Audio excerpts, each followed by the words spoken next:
Hello, I am Dr. Opeyemi Bolajoko, a research associate with the Eye Care Consortium. I will be your host on Clinical Trial Demystified, behind the breakthrough concept. So, what is clinical trial anyways? Before any medicine saves a life, it must first pass through a journey of rigorous testing.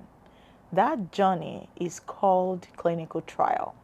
I welcome you once again to Clinical Trial Demystified, where science meets the people.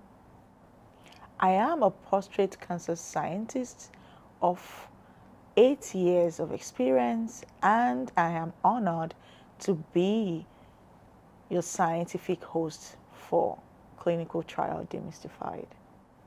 Today, we answered the foundational question, which is, what is clinical trial anyway? And now we're going to look at the science explained. Clinical trial tests new medicine approaches in 4 phases. In phase 1 check, safety is considered. Phase 2 explores effectiveness, while phase 3 compares with existing treatment.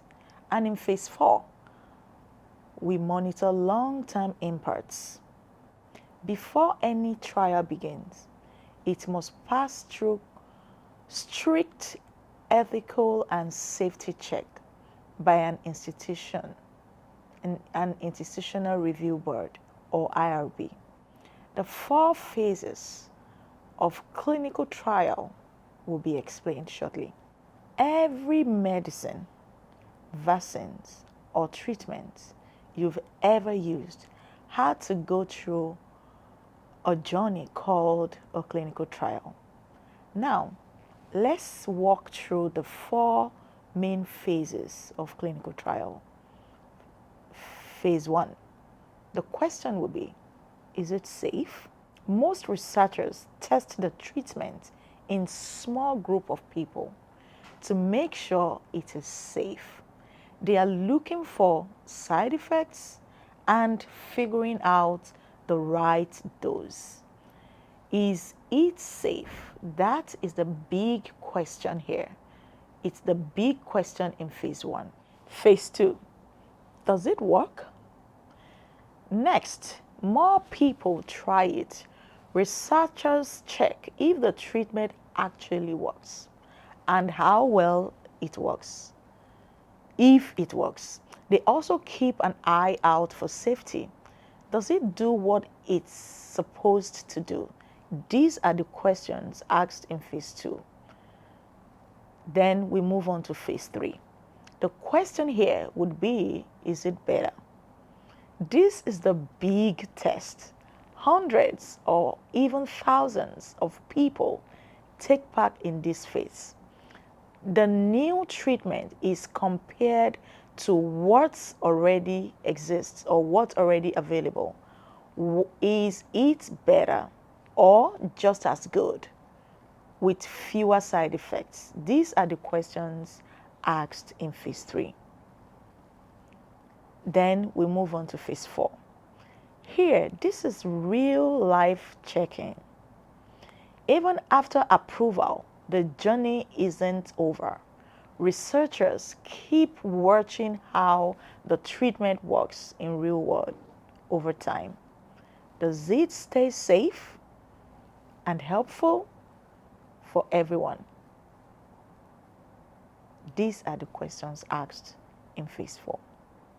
Every phase of clinical trial is a step to make sure that treatments are safe, effective, ready for the people who needs them most.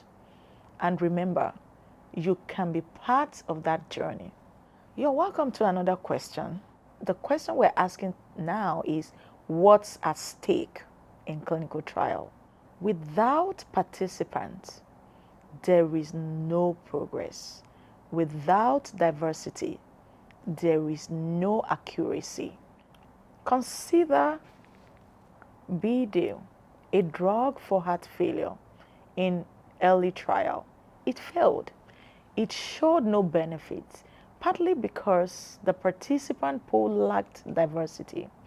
But a later trial focusing on African American patients revealed a significant survival benefits. The drug was ultimately approved specifically for Black patients. It was a turning point, but also a reminder that without diversity in trials, we miss the full story. We must all be in science. That means you too. Hello everyone, my name is Quincy Wimberly. I'm a current program coordinator under the Eye Care Consortium, and I wanted to turn our attention to prostate cancer trials actively recruiting. The trial, MRI-guided cryoablation for focal native prostate cancer, is exploring a highly precise treatment approach. What is it, you ask? An interventional phase 2 study using MRI-guided cryoablation, a technique that freezes tumor tissue under real-time imaging to treat localized prostate cancer. It's minimally invasive and focused. Who is eligible? Men with localized prostate cancer, stage 1 or stage 2, confirmed via conventional staging and suitable for focal therapy. What they'll evaluate: safety and effectiveness in eliminating tumors while preserving healthy tissue and minimizing side effects. Outcomes include tumor control, urinary and sectional function, and patient quality of life. This trial highlights two key advancements. First, using MRI guidance gives unparalleled precision. And second, focal therapy offers men an option that balances cancer control and quality of life. It's currently enrolling at Mayo Clinic locations in Rochester, Minnesota, and Scottsdale, Arizona. Men who fit the criteria and prefer a localized treatment may want to ask their urologist whether this could be the right fit for them. Learn more by searching clinicaltrials.gov for NCT 047-97039, where full eligibility and site information are available. Trials like this are expanding treatment choices, giving patients options that are tailored, precise, and evidence-based. That's medical progress at its best.